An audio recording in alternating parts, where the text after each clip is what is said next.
Welcome to crown tasty சமையல். Hello friends, இப்போ நம்ம ஒரு குழம்பு ரெசிபி தாங்க பார்க்க போகிறோம். இது என்ன குழம்பு அப்படின்னு பார்த்தீங்கன்னா சேப்பங்கிழங்கு குழம்பு.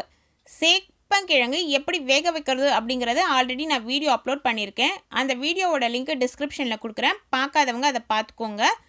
இப்போ சேப்பங்கிழங்கு குழம்பு எப்படி செய்கிறதுன்னு பார்க்கலாம். அடிகனமான ஒரு பாத்திரம் எடுத்துக்கோங்க. நான் இன்றைக்கி ப்ரெஷர் பண்ணி எடுத்திருக்கேன்.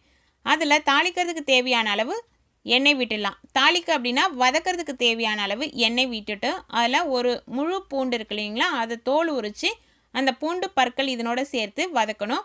ஃபுல்லாக வதங்க தேவையில்லை, பாதி அளவு வதங்கும் பொழுதே ஒரு மீடியம் சைஸ் வெங்காயம் பொடியாக கட் பண்ணி அதை இதனோட சேர்த்துக்கலாம்.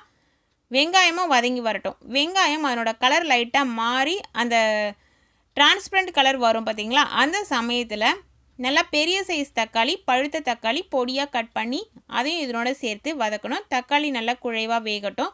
தக்காளி எப்போவுமே குழைவாக வேகணும் அப்படின்னா தக்காளி சேர்த்த பிறகு தட்டு போட்டு மூடிடணும். நம்ம தட்டு போட்டு மூடிட்டு பிறகு ஓப்பன் பண்ணும்பொழுது தக்காளி நல்லா குழைவாக வெந்திருக்கும்.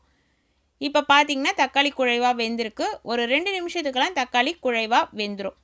இப்போ நம்ம வேக வச்சு தோல் உரித்து கட் பண்ணி வச்சுருக்க சேப்பங்கிழங்கு இதனோட எடுத்து நம்ம சேர்த்து கலந்து விடலாம்.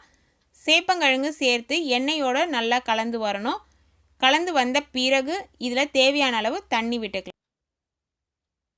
தண்ணி சேர்த்த பிறகு நல்லா கலந்து விட்டுட்டு இப்போ குழம்புக்கு தேவையான அளவு உப்பு சேர்த்துடலாம். ஆல்ரெடி கிழங்குல உப்பு போட்டு வேக வச்சுருக்கோம், அதற்கேற்றாற் போல் சேர்த்துட்டு மஞ்சள் பொடி 1/4 டேபிள் ஸ்பூன் அளவு சேர்த்துடலாம்.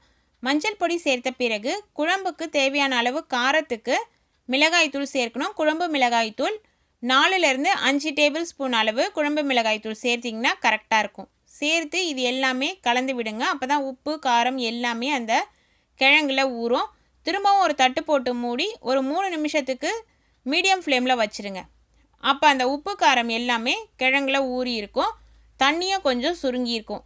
இப்போ ஒரு மீடியம் சைஸ் நெல்லிக்காய் அளவு புளியை ஊற வச்சு கரைச்சி அதை இதனோட சேர்க்கணும். ரொம்ப பெரிய சைஸ் நெல்லிக்காய் கிடையாது, ரொம்ப புளிப்பாயிடும் குழம்பு. அதனால் மீடியம் சைஸ் நெல்லிக்காய் அளவு புளியை தண்ணியில் ஊற வச்சு நல்லா கரைச்சிட்டு சேர்த்துருங்க. சேர்த்து ஹை ஃப்ளேமில் வச்சு குழம்பு நல்லா கொதிக்க விடலாம். நம்ம இந்த சமயத்தில் உங்களுக்கு தண்ணி வேணும், குழம்பு ரொம்ப திக்காக இருக்குது அப்படின்னு நினச்சிங்கன்னா சுடு தண்ணி கலந்துக்கலாம்.